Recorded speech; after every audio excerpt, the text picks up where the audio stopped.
South African white-orientated music groups have one major thing in common. They fail to succeed. Their first release becomes a hit in a very short space of time, and just as soon, they become history.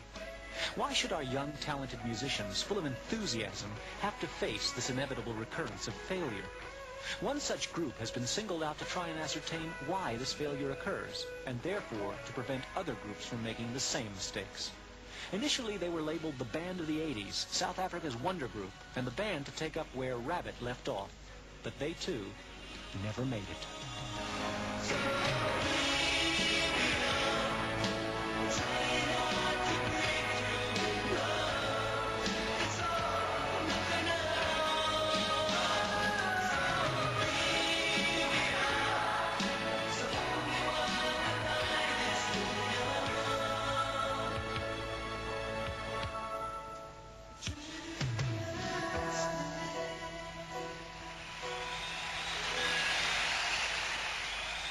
Face to Face were more fortunate than most, as the first record company they approached took an immediate interest and started publicly advertising as soon as they could.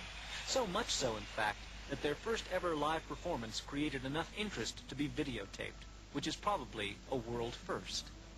From that moment, hysteria, the groupies, formed up, and people were convinced that Face to Face were a group that would reach the top.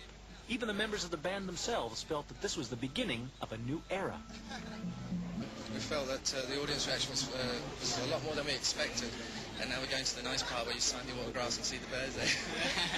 Actually, it started off very badly, but I think after a while, once we got into it, it went very well. These guys are actually, in my opinion, more or less going to take off from where Rabbit and those kind of groups left off. Huge. It's a word in the record industry that we use. Huge means absolutely amazing. It's phenomenal today. I mean, look at them. Nobody even knows who they are. And look at all these girls standing here. They've never been heard of before, and everybody's just flocking around them. In the beginning, we had a very good reaction, and everything, as you say, was plain sailing. Our first single went to #1 on 2 charts. We got a SARI award for it. It was nominated Best Song by the newspapers, things like that. And unfortunately, after that, it just didn't seem to get any higher. You know, it seemed to slump. We first started off and everything went extremely well for us.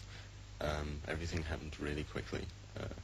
We had a lot more success than we expected, and it was the first time we tried anything like that, so we possibly didn't have the struggle at the beginning of our careers that a lot of people do have. But after that initial success, after the first single, things started to go wrong, and with not being so experienced, we were perhaps a little naive and didn't see where things were going wrong until after they'd actually happened. We released Here We Are, and it did very, very well. I think it took us all by surprise. And I think on behalf of the record company, they sort of felt that now, great, we have broken the band, let's let it snowball from there on their own, you know, that sort of thing.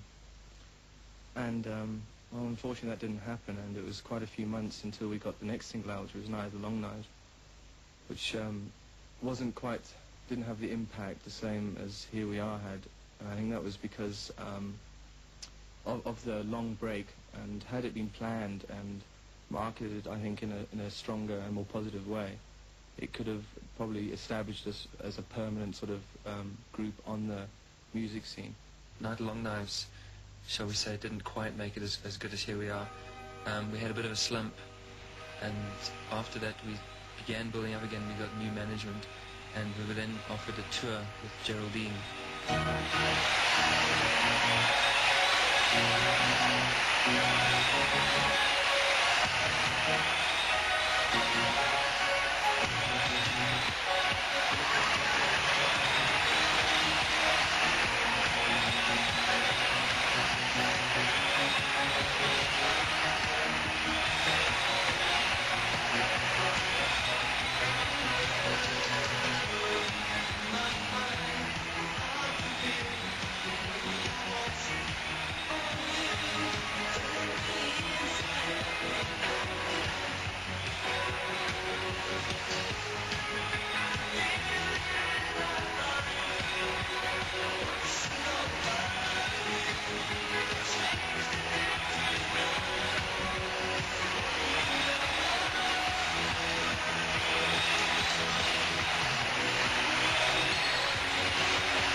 The critics viewing the first hurdle failed to boost the band's morale by ripping their image to shreds, probably because of the makeup and dress, which has happened to many groups before them, but mainly referring to them as Duran Duran clones. Justified or not, the band had their own opinion. I think that the public wanted to see a band up there. They wanted a Duran Duran or whatever, somebody that they could look up at and go and see and respect as musicians. But the same people, you go to them and you tell them you're breaking up, and you ask them, did you buy the album? And their answer is invariably no, which is the big problem. Nobody's willing to go out and pay some money for an album. Initially, it was a compliment, you know. Duran Duran, I think, to myself as a musician and as a performer, achieved what I would like to say that, you know, that's where the ambition would end and that's where it should reach. Although, for people to say, I think, you know, we wore makeup and we had an image which a lot of bands do in Britain, you know, but I think because we were five guys who did the same sort of thing, they picked out Duran Duran because, to me, Duran Duran is the epitome of a top band at the moment, you know. But as far as they labelled it that we would rip Duran Duran off second-rate sort of clones and things like that, I think that was very unfair because if you listen to our music, I mean, our first single was a ballad. Even with the problems of the critics and skeptics who hindered the group's progress, nothing could stop the music-starved teenagers, having since Rabbit waited impatiently for a substitute group that they could hero worship. And who better than five good-looking single youngsters who were more than willing to give them the opportunity? Did the fans ever let them down? Well, they were always supporting us, and I mean, they were very fanatical about it, which is, I suppose, where the word came from. So they did live up to their name. They still phone me now, even after we finished, and want to know what we're doing and when they can see us.